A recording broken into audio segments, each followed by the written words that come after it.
What is going on, guys? GregglesTV. I'm going to tell you the first 10 things you should do when you get your Galaxy Note 9. So let's get right into it. Swipe down from the top and go into settings. Basically, everything we're going to do is going to be in settings, and what you want to do is go into display.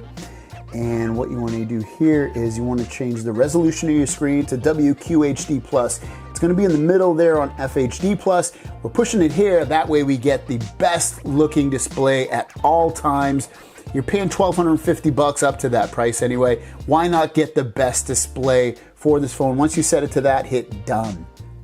Still under display, this is number 2. What you want to do is go into navigation bar, and you're going to see unlock with home button. Turn that on. You'll see that hard pressing the home button while the screen is off to skip the lock screen and go directly to the home screen. So turn that on. I love having that feature. That way you don't have to always press the power button. Also, while you're still under the navigation bar, you'll see button layout. This is where you can change your back buttons. So for instance, I still have it the way Samsung has it, which is recent, home, back button. You can set it if you came over from a Pixel or some other Android phone where they have back, home, and recent. So it's a quick and easy way to change those buttons at the bottom. Go back to the main screen of settings, and what you want to do next is go to the search here and search for Smart Lock. Once you find Smart Lock, click on it. What makes Smart Lock so cool is, for instance, if you have a trusted device such as a Bluetooth watch or Bluetooth headphones, your phone will stay unlocked when it's connected to those devices. I love having that. But the cooler one out of this is having trusted places. Under trusted places, when you have here, you can set it so that if it notices you in a certain place, it's gonna always keep your phone unlocked. Like say at home, you feel trusted, no, you're not worried about someone getting into your phone. It'll always stay unlocked when it's at home or work or wherever. So it's a really cool thing. So I always have this turned on when I'm at home. Next up, let's go into sound. And you wanna go down until you see sound quality and effects. Turn on Dolby Atmos. Make sure it's turned on right there. I have it set to auto, and what it does, you can see, experience breakthrough audio that flows above and around you. So it makes the sound fuller, louder, bassier, just amazing. And you have stereo speakers with the Galaxy Note 9, so why not take advantage of Dolby Atmos? The next one's gonna make your phone feel a little bit faster. So what you're gonna do is go down until you see About Phone. Next, what you wanna do is click on Software Information. Under software information, you want to go to build number and tap that 7 times until developer options is turned on. So take 2 steps back, and now you'll see developer options on the main screen of settings at the bottom. And you want to go down until you see animations. So you're going to see window, transition, and animated scales. Turn these to 0.5. What you do is just click on it, tap 0.5.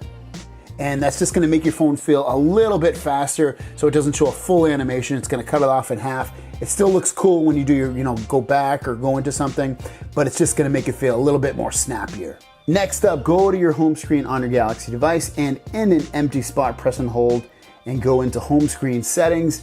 And I have a few things turned on in here. Icon app badges is gonna turn on badges so that if you have an app and there's a notification, there'll be like a little 1 next to it in case you need to get to it.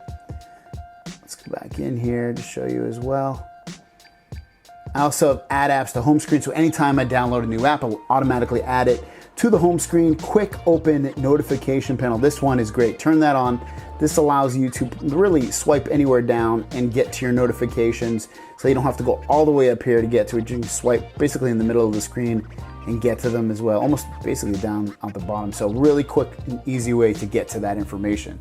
Next, what you want to do is go into advanced features. So go into settings again, go into advanced features, go into S Pen, and you're going to see S Pen remote. Tap on that, turn that on. If you have that turned on, it's going to add a lot of features that are new to the S Pen, such as pressing and holding that button to open the camera, or you can press it once when you're in the camera and take a photo, or double press it when you're in the camera and it'll switch the cameras.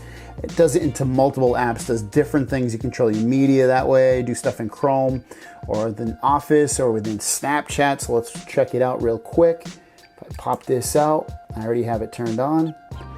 And like I said, if I press and hold it, it's gonna open my camera. This is gonna be great if you're trying to take selfies with people. Press it once, takes a photo, double press it, goes to my selfie camera. So really quick and easy way to get that stuff accomplished and it's one of the newest features with the S Pen, so you have to do it. You have to. Back under settings, go back into advanced features, and what you want to do next is quick launch camera. Turn that on. What that's going to do is you can see open camera by quickly pressing the power key twice. So if I double press that power key, it opens my camera no matter if the screen's on or off, no matter what app I'm in. It's a quick and easy way to open up your camera. Let's go back into advanced features. And the last one I wanted to show you is finger sensor gestures. I turn that one on and it allows you to, so you don't have to, since the screen's so big on these phones, you can just swipe down on your fingerprint sensor and you can see all your notifications and your quick toggles. If you swipe it back up, that stuff goes away. So those are your 10 things, but we're not done. I'm gonna give you 2 bonus ones, and these ones should be ones that you guys already know, but maybe you don't. So open up your Play Store, make sure you have this app downloaded, Google Photos, download it, install it. Once you have that, hit open. Once you have it open, hit the 3 lines on the top left, then go into settings, then go into backup and sync, and make sure you have backup and sync on. Why? It's gonna unlimitedly back that stuff up, and it's free. That way if your phone gets lost, stolen, or whatever the reason, maybe you just get a new phone, it'll still be backed up to Google Photos, and you can view that stuff from the computer, another phone, your phone, whatever, and you can share that way. It's a great, great app. The other one is Samsung Cloud. Make sure you have that turned on. It's under settings, and then you want to go into cloud and accounts, and make sure, like I said, Samsung Cloud is backed up. What it basically does is going to back up your phone, basically not bit for bit, but pretty close to it. So when I back up my data, you'll see it's going to, I'll just go into restore data so you can see it's going to do all kinds of stuff. So it backs up my phone, meaning like all my phone calls, backs up all my texts, it backs up my contacts, which get backed up to Google as well, my clock, my settings, my home screen, so meaning the way my home screens are set up, as long as you use the Samsung launcher, it'll automatically back that up. My apps that I use, documents, music, it's a great app to make sure you have that turned on and ready to rock and roll. So those are my apps and things that I have set up on my Galaxy Note 9 that I set up right off the bat. Let me know what you have set up. If something's different, share it down below. Thanks for watching. I'll see you down the road. Peace.